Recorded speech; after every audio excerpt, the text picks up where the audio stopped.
ভারতের সেভেন সিস্টার্সকে আলাদা করে দেওয়া হবে।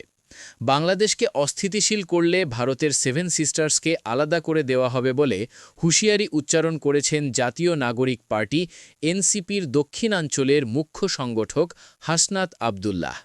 সোমবার ১৫ ডিসেম্বর শহীদ মিনারে ইনকিলাব মঞ্চ আয়োজিত ওসমান হাদিকে হত্যাচেষ্টার সর্বদলীয় প্রতিরোধ সমাবেশে তিনি এ হুঁশিয়ারি দেন। হাসনাত আবদুল্লাহ বলেন, যারা দেশে বিশৃঙ্খলা সৃষ্টি করছে, নির্বাচন বানচাল করতে চায়, ওসমান হাদিকে হত্যার সঙ্গে জড়িত, এমনকি সীমান্তে বাংলাদেশি ভাই বোনদের ঝুলিয়ে রাখছে, তাদের পৃষ্ঠপোষকতা করছে ভারত।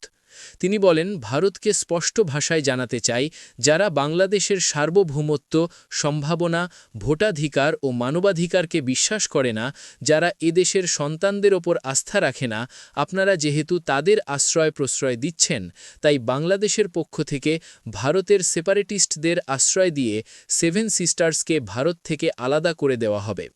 বাংলাদেশকে অস্থিতিশীল করলে তার জবাব দেওয়া হবে এবং সেই বিদ্রোহের আগুন সারা পৃথিবীতে ছড়িয়ে পড়বে।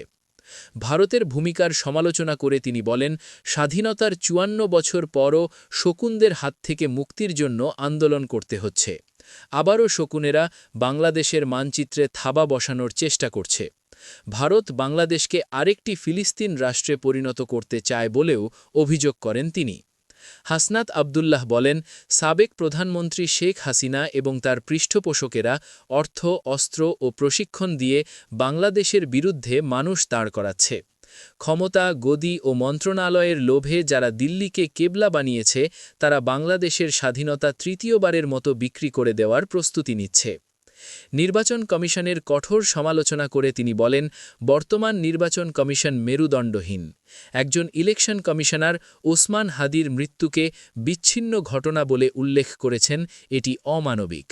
তিনি প্রশ্ন তোলেন, কোনো প্রেসক্রিপশনে ইলেকশন কমিশনার নিয়োগ দেওয়া হয়? যোগ্য ইলেকশন কমিশনারের অভাব হবে না। শাহবাগ থেকে শহীদ মিনার পর্যন্ত বহু যোগ্য মানুষ পাওয়া যাবে, কিন্তু যে হাদি অনন্তকালের উদ্দেশ্যে যাত্রা করেছে, তাকে আর কখনো ফিরে পাওয়া যাবে না। বিশ্ববিদ্যালয় ও সাংস্কৃতিক অঙ্গন নিয়েও তীব্র বক্তব্য দেন এই এনসিপি নেতা। তিনি বলেন, এখনও এক শ্রেণীর আওয়ামী লীগ শিক্ষক পরিচয়ে বিশ্ববিদ্যালয়গুলোতে কার্যক্রম চালাচ্ছে। টকশোর নামে টেলিভিশনে হত্যার বৈধতা উৎপাদন করা হচ্ছে।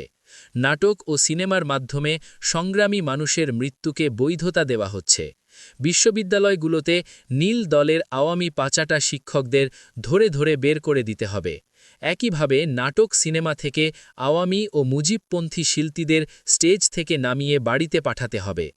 টকশোজীবীদের উদ্দেশ্যে তিনি বলেন, ভারতের আধিপত্যে বসে এসব টকশো তৈরি করা হচ্ছে। সেখানে ফ্যাসিস্টদের মানবাধিকার নিয়ে আলোচনা হলেও মুসলিমের মানবাধিকারকে উপেক্ষা করা হয়। জাতীয় ঐক্য প্রসঙ্গে হাসনাত আবদুল্লাহ বলেন, মঞ্চে এক কথা বলে গোপনে সমঝোতা করে জাতীয় ঐক্য হয় না, এগুলো মেকিং ঐক্য। আরপিও সংশোধনের পর ফ্যাসিবাদীরা অন্য দলের মার্কায় নির্বাচন করতে পারবে না বলে নিজের দলের মার্কা বিলীন করতেও প্রস্তুত। এসব দিয়ে সত্যিকারের জাতীয় ঐক্য গড়ে ওঠে না।